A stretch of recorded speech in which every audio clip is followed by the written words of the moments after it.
I am a singer and a cellist, a pianist and a composer.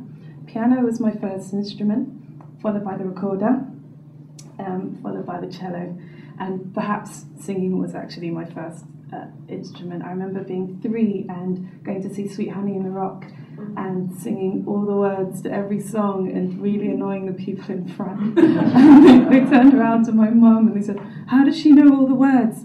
So she listens to the tape. So listening and in that pure enjoyment is really fundamental, and we've spoken about that a lot already this afternoon, but as Suraya said, really enjoying what you do, because the hard work that's involved, as Rob said, is incredible. I am a full-time musician. I spend a lot of my time doing gigs, singing, on the road, travelling. I play solo, so it's a bit lonely, but that experience on stage and how I communicate with people, and I build a relationship with people that way. And to me, I'm grateful to music because it's allowed me to understand who I am as a human being. It's allowed me to relate better to other people and just be humbled, because we all need one another in the best way.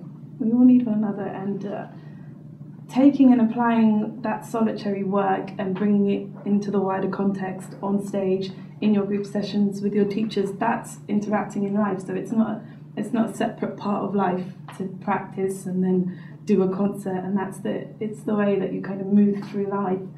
And I didn't know I was going to be a musician. Perhaps my friends could have told me that, actually, from reflection. But I always wanted to express something. I always liked to express something for other people publicly. I did a lot of acting growing up, a lot of dancing. I was dancing a lot through my teenage life and performing that way. So as Rob said, there are other ways to kind of express yourself creatively, and they all feed one another. Dance and music, obviously, real connection there.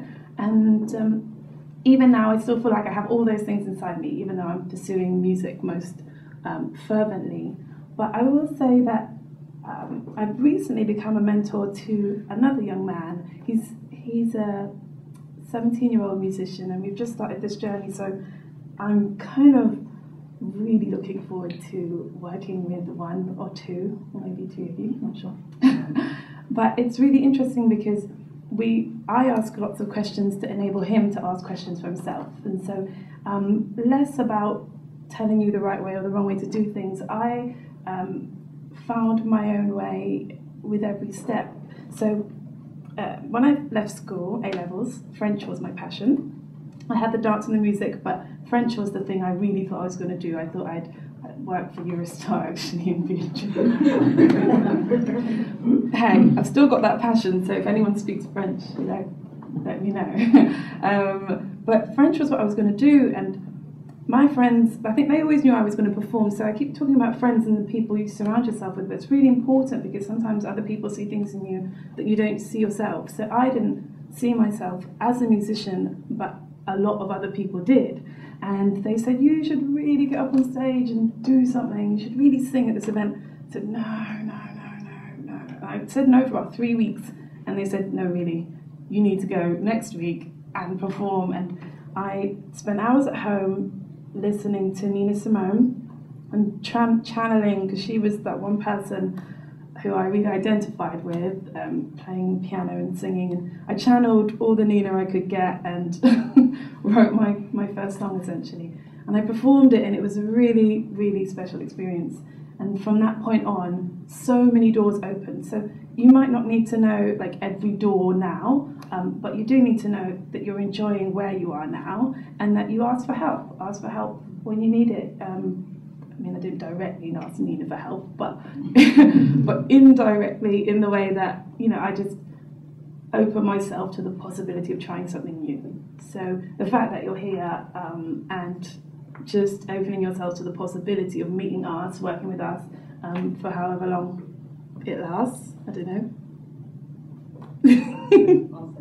Yeah, but that's really exciting, and possibly, and thank you for reminding me, one of my first piano teachers was a woman named Gwen Jeffers. She's an incredible opera singer, and she was a pianist as well. But she took me to see her perform some Wagner at the Royal Opera House.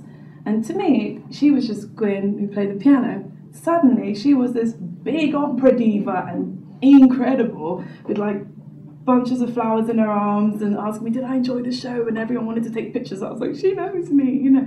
I was like 7 at the time, and that made an impression. It was that same sense of a normal person offering something to a wider community and still, you know, having a foot in reality. So music can be as much a part of your life as you want it to be, and you might not have all the answers now, and that's fine. But surround yourself with people who do support you, because I'm sure I'll sound different in 10 years' time than I do now. So it's always a growing process. I mean, we're here as mentors, but we're also growing, and along with you, hopefully. So it's probably enough from me. But thank you so much, and looking forward to meeting you.